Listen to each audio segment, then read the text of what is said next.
فلينظر الإنسان إلى طعامه أنا صببنا الماء صبا. Her şeyden önce insan yediği yemeğine bir baksın.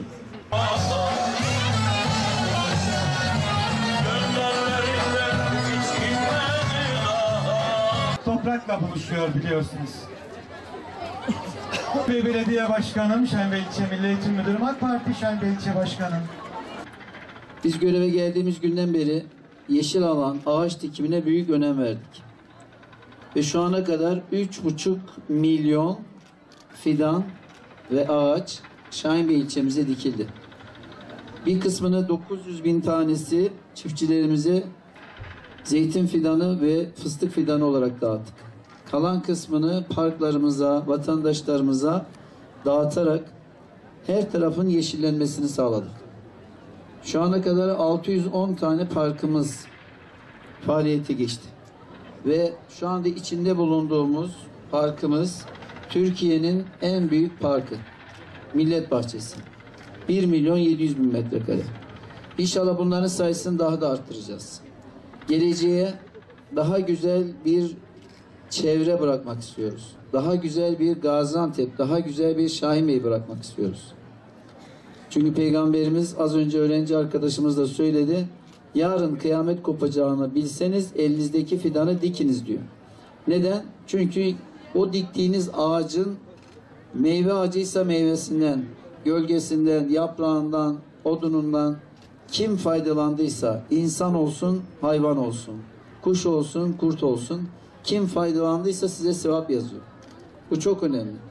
Çevrenin yeşillenmesine, havanın temizlenmesine, yağmurun, rahmetin gelmesine vesile oluyor. Onun için fidan dikmek, ağaç dikmek gerçekten çok önemli. Çevreyi temiz tutmak da bir o kadar önemli arkadaşlar. Bazen diktiğimiz ağaçlara bakıyorum, sallıyorlar. Çocuklar farkında değil. Onlarla ağaçlarımızı gözümüz gibi korumamız lazım. Evet, tamamladınız sanırım. El sallıyoruz hep beraber. El sallıyoruz, el sallıyoruz. Yine siz aşağıdan seçtiğiniz bir fidanı da götürebilirsiniz. Gruplaşıyoruz yukarıya doğru.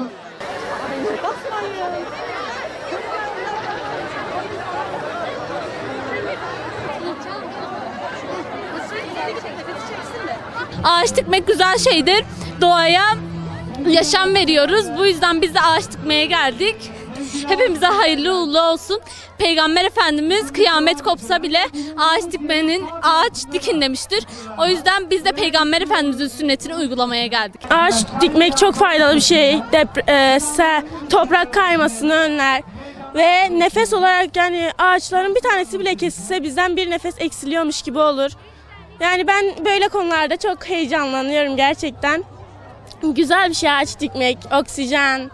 Böyle çok güzel bir şey yani. Küçüklüğü yani hiç ilk defa böyle bir etkinliğe katıldım. Katıldığım için çok memnunum. Teşekkür ederim. Ağaç dikmek Türkiye'mize çok faydalıdır. Yani ağaçlar oksijenimizi sağlar. Peygamber Efendimiz sallallahu aleyhi ve sellem de ağaç dikmemizin önemi hakkında bir sürü hadisi vardır. Ağaç yani 11 milyon ağaç fidan Türkiye'mize çok yararlı olacak. Bugün fidan dikmeye geldik bizler.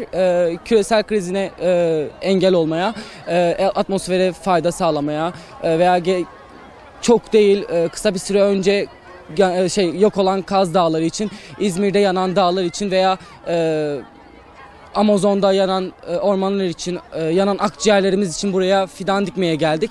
Bizim de bu tür şeylere bir katkımız olsun istedik. Vesile olan herkese teşekkür ederiz elbette.